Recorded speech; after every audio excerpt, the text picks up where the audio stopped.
What's going on, boys, and welcome back to the channel. Today we have a long list of things to get done on the Civic. Yes, it's tuned, yes, it's boosted, and it's ripping pretty good. It's only making 5 pounds, and I think our leak is coming from the blow-off valve. Kind of slipped my mind that you got to adjust it to match the wastegate pressure, and I never adjusted that. So the wastegate's set at 10 pounds, blow-off valve is probably only set at 5 pounds, or as loose as it goes out of the eBay box. And basically what I'm thinking is that the turbo is making 10 pounds, but the throttle body and intake manifold are not seeing 10 pounds because it's getting let off from the blow-off valve. So we got to adjust that. Also, the fan is going to be staying on a switch, and we need to put a relay in place instead of just having an inline fuse basically hardwired to the battery. I got a new water temp sensor for our aftermarket water temp gauge, so hopefully it starts to work again. I'm also going to check the wiring for all that, and I'm going to wire in the boost gauge as well so it illuminates and it's not just dim and working off a vacuum line. Anyways, we have a ton to do. We got to paint the valve cover as well. We got to mess with suspension. We got to adjust the clutch pedal. There is heaps of things to do. Let's look at our list from when we were going boosted and let's update it for the new stuff. Alright, here's the list. Fuel rail spacers done, steering rack needs to be adjusted, clutch pedal needs to be adjusted, fuel injectors done, fuel pump done, map sensor done, plugs done, boost gauge is half done, and then here is our new list right here. So I'm going to go ahead and transfer all this on paper so I can have it physically, and we're going to start just checking things off the list, see how much we can get done today. This is probably going to be a 2-part video because there's a tall order and a lot of stuff to do. Alright, boys, so here is our diagram. So the fan's going to go to 87, 86 is going to get ground, the other wire on the fan is just going to get ground. 85 goes to a switch and 30 goes to a ground. But the problem being, and it's not really a problem, this is the fuse I've got here. It's a hella fuse. There's the part number, 12 volt, 20 to 40 amp. But it's a 5-pin. Can you do this with a 5-pin relay? Yes, you can, but I personally just don't want to have this 1-pin exposed to the elements sitting in my engine bay. I might be able to tuck this like near the ECU or something and just extend wires and do it like that so it's nice and tucked away. But in case I have to end up putting this in the engine bay due to routing issues, I don't want that 5th pin just being left open, so I'm gonna have to go get myself this exact relay but in a 4-pin version, just so I don't have that one exposed at all times. Yes, I could tape it up, yes, I could put a connector on it and tape it up, but just to be safe, and I want to do everything on this car to the best of my abilities, I'm going to ditch this 5-pin relay and get a 4-pin relay and do it like that. I did find the connectors that are going to work absolutely perfectly though. They're even sleeved over top of it, so it's not just the typical metal prong that sticks out. They're fully sleeved and everything. I've acquired a lot of wiring stuff over the years, so I'm going to do the fan to a 4-pin relay, but it's so hot outside, I don't really want to run to the hardware store right now, so we're going to go ahead and take care of a couple other things, such as wiring the boost gauge and replacing this temp sensor. This temp sensor here is going to go for our aftermarket water temp gauge. Aftermarket water temp gauge is the one on the far left there, and it turns on, lights up, but it just doesn't read. It just stays on the lowest, which is 40 degrees, and that is right there. So I'm gonna go ahead and replace the sensor and check absolutely every wire in line with that to make sure it works. We're gonna go ahead and replace that today. I do not trust the gauge in these clusters. They are known for being shitty and not reading well. Apparently halfway or a little above half is overheating. I don't know, the cluster gauge is garbage, and I like to watch water temps accurately, so I like to run the aftermarket gauge. Yes, this does look like crap, and I hate having this there in line in my top hose, but it's just something that has to be done, boys. So I'm gonna go ahead and start getting on that. I also ordered Mishimoto silicone upper and lower radiator hoses because this one's old, tired, it's very soft, and it likes to expand under heat because of how old and tired it is. So first things first, let's go ahead and replace this right now. All right, here is the gauge itself. So let's just go ahead and pull out our little contraption. So as you can see, the boost gauge isn't wired whatsoever. It's just the 2 wires. You got a positive and a negative. So we're gonna go ahead and hook that up as well. But here is the harness for the water temp gauge. So as we can see, we've got red, green, and black. They're all connected right here via butt connectors. The green one is the signal. I know the red and the black is good. The green might be our issue because we are not getting signal at all. It appears to be connected. It's really hard for you guys to see in here, but I'm gonna go ahead and check all the wiring here, and then we're gonna move to the engine bay and check some more wiring. Well, I might have found some of the culprit. Really not liking what I'm seeing here. As you can tell, it's kind of all wet in there, and then if you look up, there is coolant on that right there, right above the wiring, and it's made quite the mess. I'm gonna have to figure out where that's coming from. It's probably a heater core, and that is not good at all. It's never something easy, boys. It's always something. It's always fucking something with these cars. I think the thing's just dialed. I'm gonna rewire a few things. Now we got a coolant leak under our dash. Nice.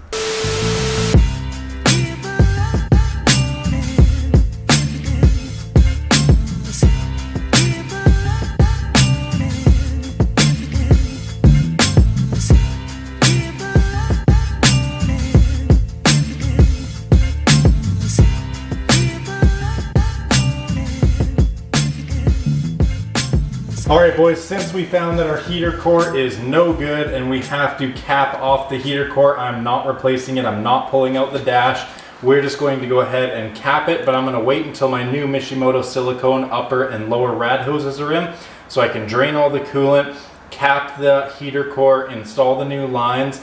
But for now, in the meantime, I'm still going to put in the temp sensor for our water temp gauge right here. It's weird that it's leaking coolant too in the and we ran it for like 2 or 3 hours, and the overflow bottle is still at perfect level. It must be a slow leak, but it's enough to piss me off and cap that thing off.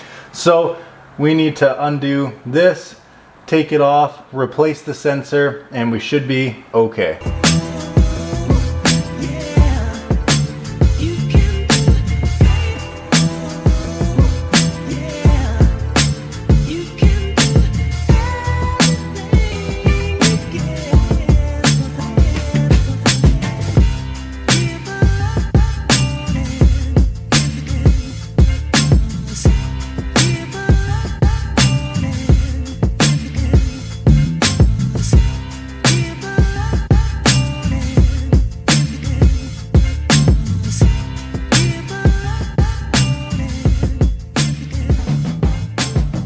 Well, I think I found why the water temp wasn't working. We got a new sensor, so I'm gonna use it, but that was the connector for the ground, and as you notice, there's no wire on it, and that's because the ground wire wasn't in it. It was just sitting there. It had fallen out, so the power's got good connection, but there is no ground, hence why we weren't getting a signal from it. I'm still gonna pull it, I'm still gonna replace it, but now we know that it was a grounding issue. Anyways, let's get some new fittings on these and get them installed. I'm also gonna replace this one just to be safe. It's a little bent and tore up, so I'm gonna replace the positive and the negative and the sensor, and this setup should be good to go. Oh, whoa. All right, well that was rather weird. I went to go pop the rad cap off, and I mean the system's fully cold. The car hasn't run in the last, what is it, 6-7 days now?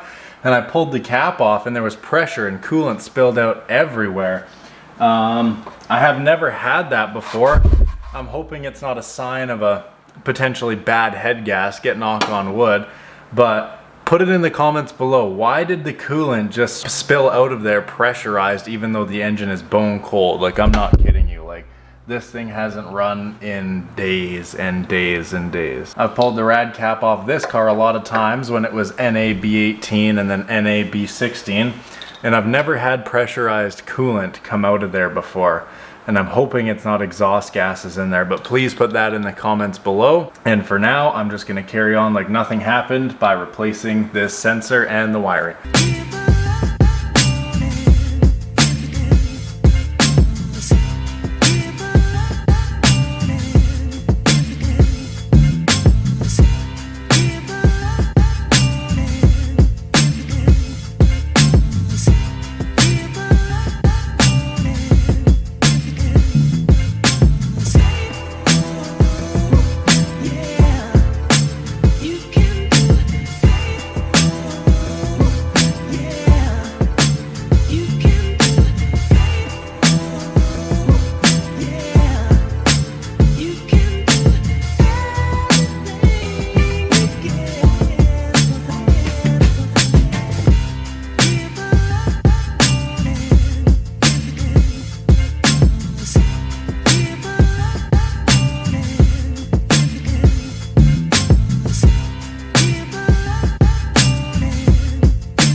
right, boys, and there we go. Got the heat shrink on it and everything as well. New water temp sensor with 2 new connectors on it. Heat wrapped, cleaned up the wires, everything.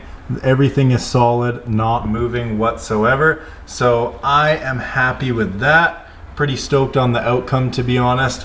I mean, that's definitely our issue. The ground was disconnected, so I'm like 99.9% confident that when we do the rad hoses and we can actually turn this thing on and bleed the system again, that the temp gauge is going to work.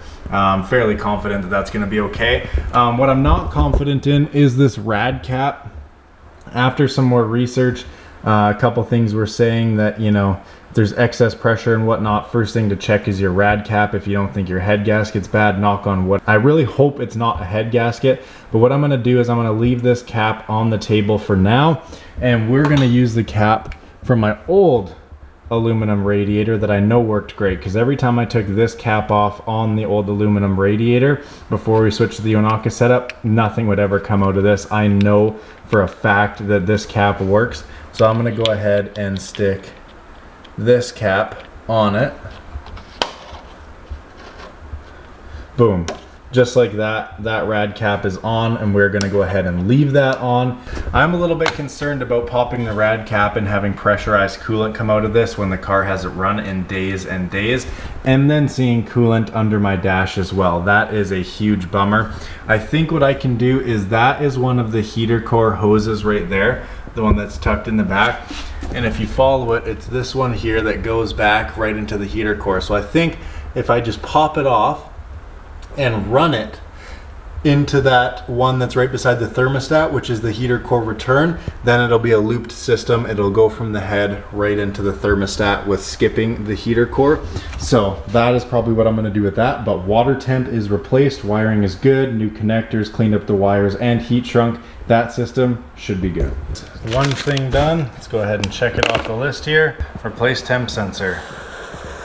Done deal. We still have to wire the boost gauge, which I think is what I'm gonna do next. All right, boys, well, since this car doesn't have a stereo, and it probably never will, I'm thinking for my last gauge here, and just because I don't have enough wire to run it to the fuse box like we usually do, I have my radio harness here. Car's an accessory, and I found that lights up and that lights up. So we have a few options in accessory that allow it power.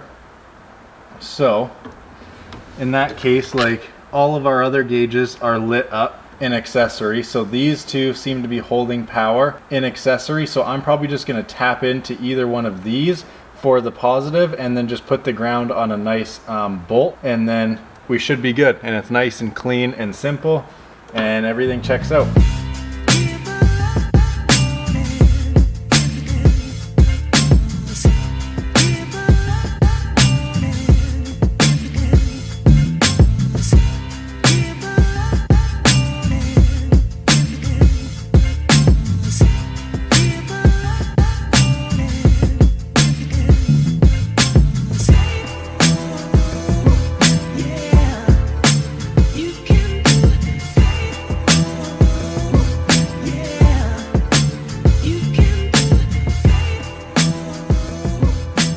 All right, boys, well, this is what we're working with here. There's the radio connector right there. I tried to depin it and I couldn't get the pins to come out, so I ended up just cutting them. I've got the ground to the ground, and I've got the power to the power. I did test it with the test light, so now it's just time to tuck all this away, connect the battery, and hope that this boost gauge lights up, because I think everything should be good, knock on wood. All right, let's go plug this battery in. Keep our fingers crossed. Hopefully we'll see some illumination on the boost gauge. Got my keys. Let's flick it onto accessory, hope and pray. Hey, everything is lit up and works. Let's go. That is so hype, honestly. I'm glad that that worked, and I was just able to use the radio connectors. All of the gauges are illuminated and all of the gauges work. I won't lie, I don't like that they're all mismatched gauges. Hopefully this one reads coolant temperature now that we've replaced the water temp sensor and fixed that bad ground. Wideband's always worked. This is the most solid gauge we got, AEM. And then we have our boost gauge, which is all illuminated now, and everything there should be good to go. Okay boys, what I'm gonna do now is put the charge pipe back on, fire up the car, watch how much the hose expands, watch how much coolant, if any, starts to leak into the cabin. And then I'm just basically gonna let the car get warm, pressurize the system, make sure the water temp gauge that we just replaced the sensor and the wiring works, and just see kind of how much pressure is built up, what temperature it gets to, etc., etc. I just need to let this thing run to check some coolant things. So we're gonna go ahead, put that charge pipe back in, put the blow off valve line back on, and just see what the hell happens.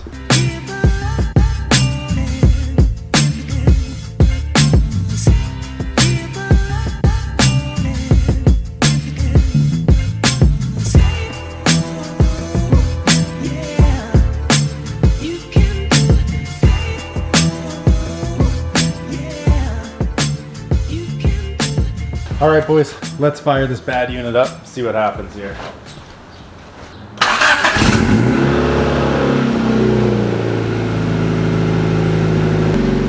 Now we wait. Well, boys, we've been running for maybe 5-10 minutes now.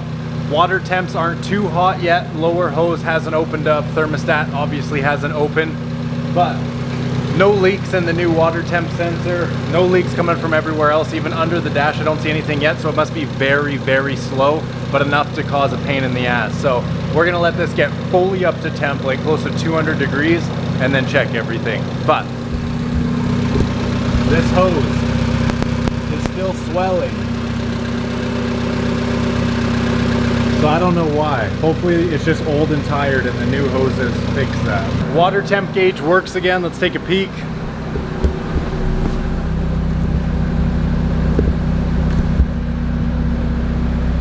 There we have it. It's not just buried on 40 anymore. It's at 82 right now. I let it get up to about 95. I turned the fans on and it cooled right back down to about 80, 82. Turbo gauge is illuminated. Everything I wired today works good. I don't see any coolant leaking from under there, and this thing's been running for a solid half an hour already. Coming around to the front though, the upper hose is definitely swelling. We have the same level in the overflow that we did when I started it. It has the other cap on now as well. But I mean, everything is looking good. I did tighten down the blow-off valve almost all the way, so hopefully that fixes our boost issue.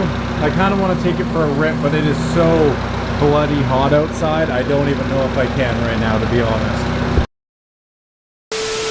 Just gonna take her on a bit of a drive here, boys, just around the block, just to kind of see what happens.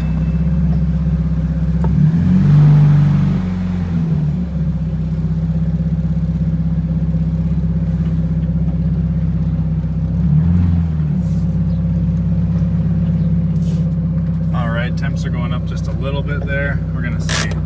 2,000 years later.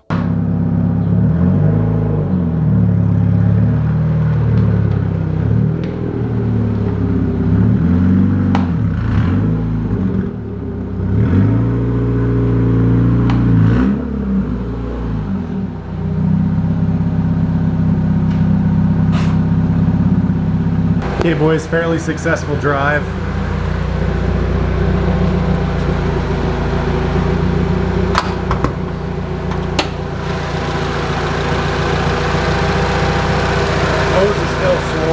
Good, but like I said, I just went around the block. I tried to do a pull and it barely cracked VTEC before the street was over. There's just not enough runway with the long gears to do a boost pull in this thing. Close to where I am at least. We got it up to 96, it's down to 91 now with the fans on. This thing does like to run fairly warm. Granted, I was going on like the speed limit 50 the whole time, so there wasn't enough wind blowing through it to really compensate for the fans. And I did turn the fan off for the last little bit there, and I got up to like 96, 97, flipped the fan on, and it started to come back down, and it seems like it's chilling around 90, 91. This is in Celsius, by the way, but boost gauge wired, water temp replaced, water temp gauge rewired, test drive, everything is looking good. I did tighten down the blow-off valve, which was a big reason I wanted to go for a drive, just lean into it a good bit and see if I heard anything or see if it built more boost, but I probably made 2 pounds just as VTEC hit, and then the street was over and I had to let out, so I didn't even really get to test it. And like I said, it is 10 million degrees outside. I am like soaked from head to toe. If I was wearing a gray shirt, you guys could tell. I am absolutely soaked. It's hotter than all hell. My head is pounding. I need to get out of here. This is not a good time of the day to drive this car. During the summer when it's this hot, I got to take it out in the first thing in the morning or late at night, because even for me, not even the car, for me, I can hardly stand to drive it. There's, you know, you got to think, there's no real firewall suppression in these old things. It's an auto to manual swap, so heat comes up through there. 3-inch exhaust, turbo, all this extra heat in the bay that's just going right into the cab. It is so hot. But anyways, boys, test drive, wired a few things. We're gonna leave it there. Next time, hopefully we can get some more done, get that heater core blocked off, and it hasn't leaked yet, surprisingly, but we're still gonna get that blocked off and kind of go from there. Boys, we can't forget, we got one more thing to check off the list before we head out. Wire boost gauge, done. Now we got fan to relay, adjust clutch pedal, adjust blow off valve, which I kind of did. Now I have to test. I'm gonna add that here. There we go, test blow off valve adjustment. So yeah, we got adjust the clutch pedal, wire fan to relay, paint the valve cover, install breather, adjust suspension as much as I can, as in raise it as much as I can, replace the old rat hoses, can't do that till they come in, add muffler, can't do that till it comes in, and test blow off valve adjustment. I tried, but everywhere near me is super residential, and I hate being that guy. I don't like boosting around here. It's so loud, 3-inch straight pipe as well, no messing around. So I'm gonna need to take this thing to some back roads, some highway where I can actually legally get up to the speed I need to be to start building some boost and testing the blow off valve. But we got a couple things off the list. We found a couple new problems. It's always freaking something. You guys build cars like this, you know exactly what I mean. And until next time, boys, comment, like, subscribe, and I hope to see you in the next one. Peace out.